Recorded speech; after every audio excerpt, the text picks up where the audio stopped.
اچھا میٹرک آپ نے وہاں سے میٹرک- کیا، میٹرک اس کے کیا۔ بعد پھر آپ اپنے ذاتی کام کاج میں لگ گئے، آپ کا یہ چونکہ تعلق ذاتی کام کاج بھی 4-5 سال پیچھے شروع کیا لکھنے پڑھنے کا، اسی میں لکھنے لگا رہتا، پڑھنے میں لکھنے میں کتابیں پڑھنے میں، شعراء کی یا نثر کی یا نظم کی کتابیں پڑھتا رہتا، اور ساتھ لکھتا بھی رہتا۔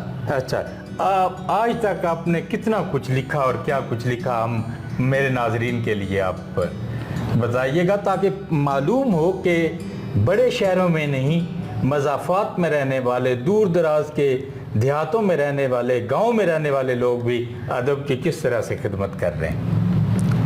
ان خطوط کے بعد جو منظوم لکھا کرتا تھا ان کی بھی تعداد کافی ہے، اب تو فارسی، اردو، پنجابی تینوں چاروں زبانوں میں جو خطوط میں نے سنبھال کر رکھے ہوئے ہیں اپنی دستنویس ہاتھ کے لکھے ہوئے، جی جی وہ بھی پڑھے ہیں، ان کی بھی تعداد کافی ہے۔ جی تو سب سے پہلے میں نے جو لکھا نا وہ پکی روٹی ہمارے نصاب میں مسائل پر کتاب ہے چھوٹی سی، جی جی فقہ کے مسائل پر، پنجابی میں نثر میں، اسے منظوم کیا مختصر ترین مصروں میں، مختصر بیر میں، جی جی اسے منظوم کیا، یہ سب سے پہلے میں نے کیا۔ اس کے بعد میں نے ایک داستان لکھی کم از کم جی جی ہوگی وہ 1200 اشعار پر، اچھا لالو گوہر، لالو گوہر، لالو گوہر مثنوی کی صورت میں، یعنی سیف الملوک والی بیر میں وہ مثنوی لکھی 1200 شعر کی جی جی داستان۔ پہلے وہ پکی روٹی منظوم کی، ٹھیک ہے، یعنی اس میں ایک جگہ ہے نا، میں اس کا حوالہ بھی دے دوں، یعنی پیغمبر علیہ السلام حضور صلی اللہ علیہ وسلم کا صلی اللہ شجرہ علیہ نسل وسلم، جہاں تک جی، اس میں ہے نا وہ جگہ، جی تو اس میں ہے جے کوئی پوچھے کر کے عرض، جی جانن کتنی پیڑی فرض، پاک نبی دی دسیں غرض، گن کے وکھو وق سنا، واہ، پاک محمد قدر بلند، عبداللہ دے نے فرزند، بن مطلب سن دانش مند، مطلب بیٹا ہاشم دا، ہاشم بیٹا عبد مناف، اس تھی اگے جان معاف، ہوئے تین ربی الطاف، دیوی مولا نیک جزا۔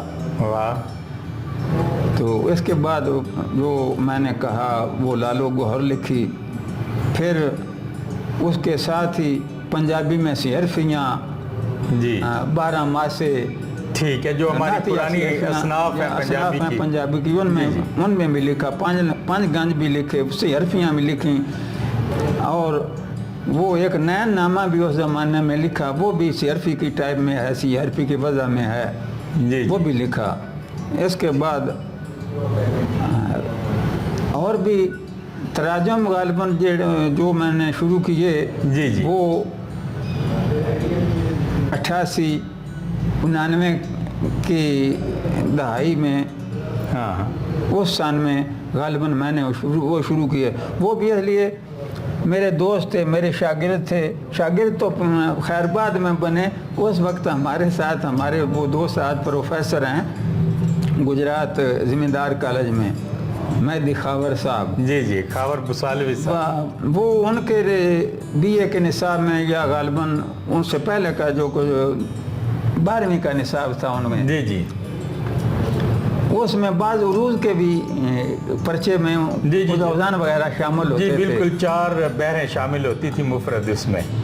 تو انہوں نے مجھے، ہمارے ساتھ وہ کھوکھے والا تھا جہاں کو وہ آ کے بیٹھتے تھے، میرا انہیں پتہ چلا تو میرے پاس آنے وہ لگے۔ اسلم صاحب کھوکھے والے، نہیں، وہ کوئی اور؟ منشا موچی اچھا، تھا، ہمارے ٹھیک، وہ جوتیاں پالش کرتا تھا، جوتے پالش کرتا تھا، ہماری وہاں دکان تھی نا، تو وہاں پر قریب ہی وہ رہتے تھے، ان کے پاس بیٹھتے، تو ان سے پتہ چلا یہ بھی شعر کہتے ہیں یا شاعر ہیں، تو وہ میرے پاس آنے لگے۔ ٹھیک، تو اپنے نصاب کے جو کچھ بھی ان کی سمجھ میں نہیں آتا تھا، یا دقائق ہوتے تھے، یا شعر کی شرح ہوتی تھی، وہ مجھ سے سیکھتے مجھ کے بیٹھتے انہیں بھی شعر کا شوق ہو گیا، باقاعدہ وہ لکھ لکھ کر لانے لگے، میں ان کا وہ کلام دیکھنے لگا اور اصلاح کرنے لگا۔ تو ان کے نصاب میں غالب کا کلام بھی نصاب بھی کی کتابوں میں شامل ہوا کرتا تھا۔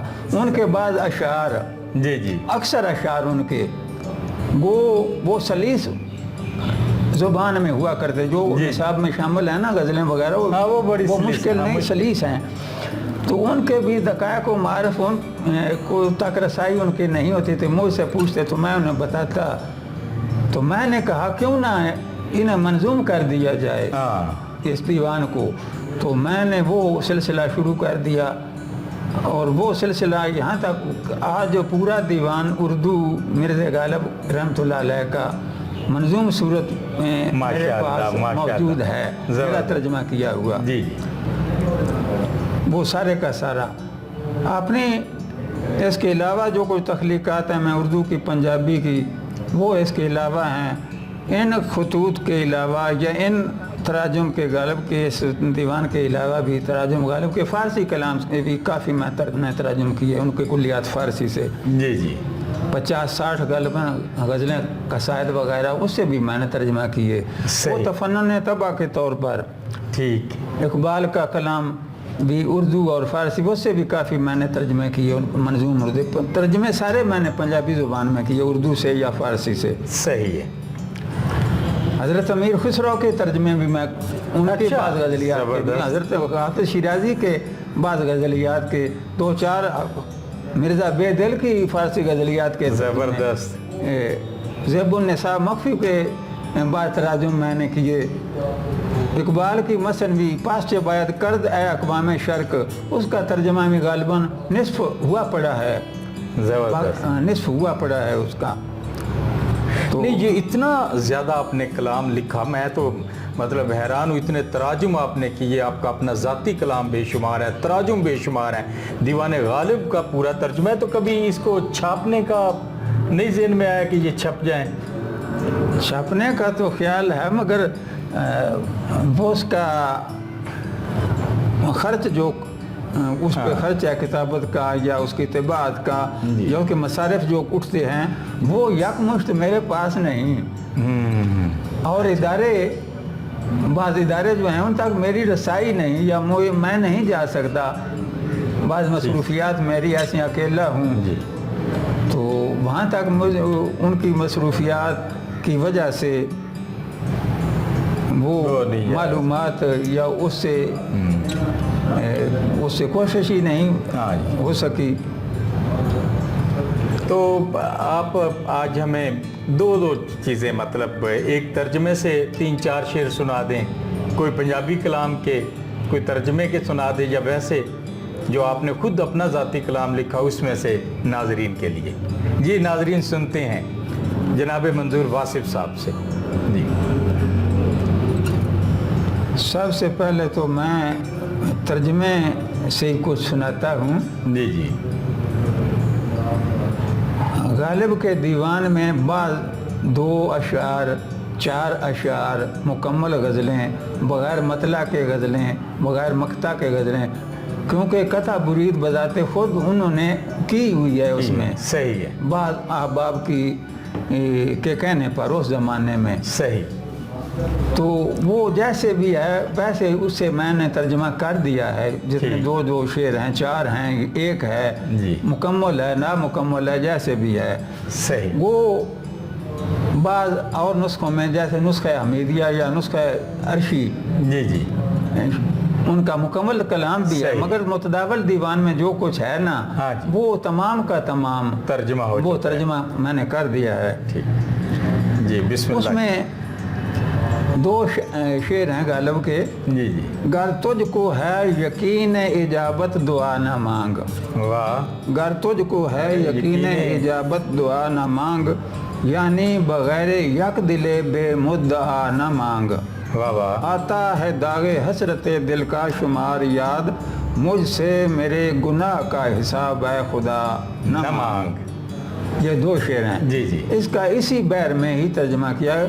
میں نے تراجم جو غالب کے کیے ہے نا، ایک نہیں، ایک غزل کا ایک ترجمہ نہیں کیا، 2 3 4 اوزان میں صورتوں میں اس کے ترجمہ۔ ترجمہ کر رکھا ہے میں نے، ٹھیک۔ یعنی اصل بیر میں بھی ترجمہ ہے، ٹھیک، اور اس کے علاوہ دو تین اوزان میں بعض غزلوں کے ہیں تراجم، اس کا بھی اسی بیر میں ترجمہ: جے کر قبول ہون دا پاکی دعا نہ مانگ، واہ، جے کر قبول ہون دا پاکی دعا نہ مانگ، مطلب کچھ بے مطلب دل دے سوا نہ مانگ، واہ، مطلب کچھ بے مطلب دل دے سوا نہ مانگ، آندی یاد حسرتاں داغاں دی گنتری، واہ، آندی یاد حسرتاں داغاں دی گنتری، میں تھوں میرے گناہ دا حساب اے خدا نہ مانگ۔ زبردست۔ تو یہ ایک نمونہ کے طور پر میں نے اس سے غزل کے 2 شعر سنائے ہیں۔ تو اپنے پنجابی کا کوئی اپنا کلام کوئی ایک؟ اپنے پنجابی کے کلام میں سے 4 مصرے میں، جو ہمارا پنجابی کا رنگ ہے یا پنجابی کی ایک صنف ہے 4 مصرے کی، اس میں سے سناتا ہوں۔ بے گانیاں تے دوست کی، بے گانیاں تے دوست کی، بے گانیاں تے دوست کی پیارے بھی ڈوب دے، واہ، بے گانیاں تے دوست کی پیارے بھی ڈوب دے، اپنی پئی تے بیلیا، اپنی پئی تے بیلیا تارے بھی ڈوب دے، اپنی پئی تے بیلیا تارے بھی ڈوب دے، کانگاں تے زور شور نو جس لے نہ ٹھل سکن، واسب کناریاں نو کنارے بھی ڈوب دے، کانگاں دے زور شور نو جس لے نہ ٹھل سکن، واسب کناریاں نو کنارے بھی ڈوب دے۔ اردو کا کوئی سنا دیجیے۔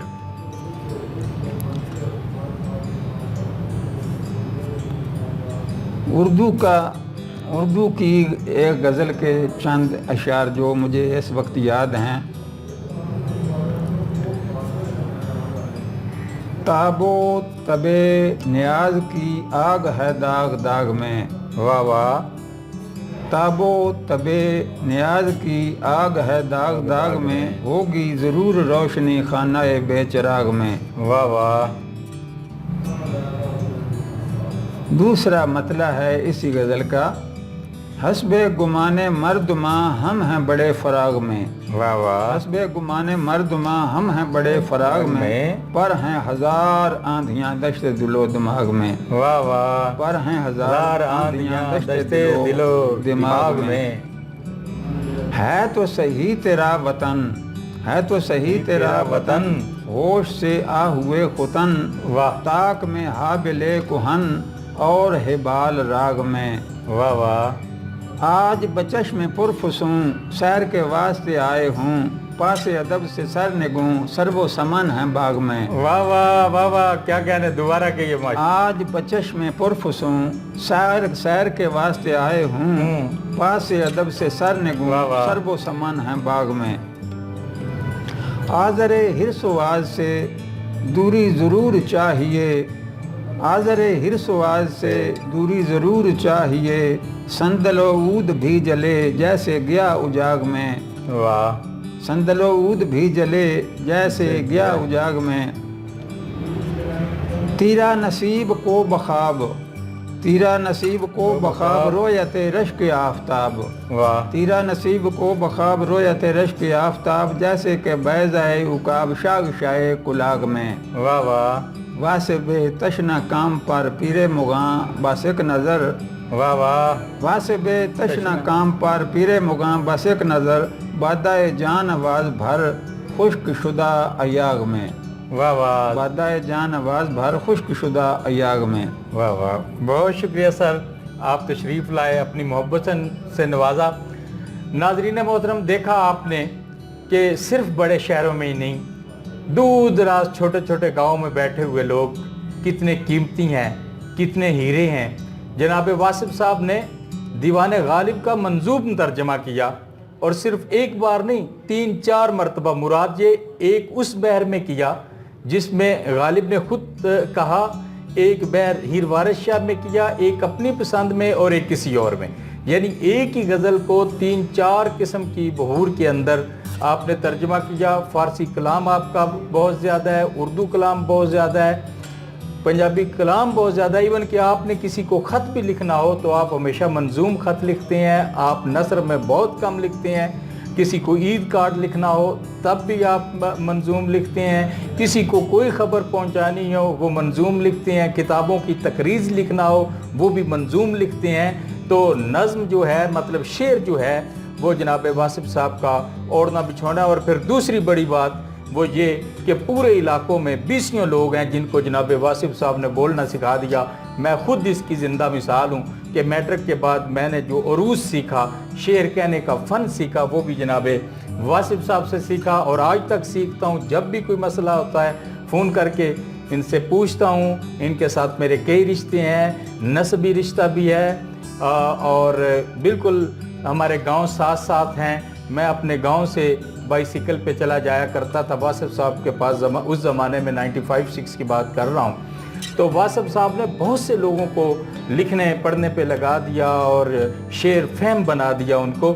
میں اس وقت ارباب اختیار سے یا جو بڑے بڑے اداروں میں بیٹھے ہوں ان سے میں درخواست کرتا ہوں کہ اتنا وسیع کام جناب واصف صاحب کا، اور اتنا بڑا کام جو وہ وقت کی گرد کے نیچے دب جائے گا، اور اتنا بڑا کام ہے، میں خود سمجھتا ہوں چونکہ میری وہ کام ساری نظر میں ہے، اگر میں اپنی بقیہ زندگی اس کام کو مرتب بھی کر لوں تب بھی بڑی بات ہے، اتنا زیادہ کام ہے۔ تو خدا را اس کو ضائع مت ہونے دیجئے۔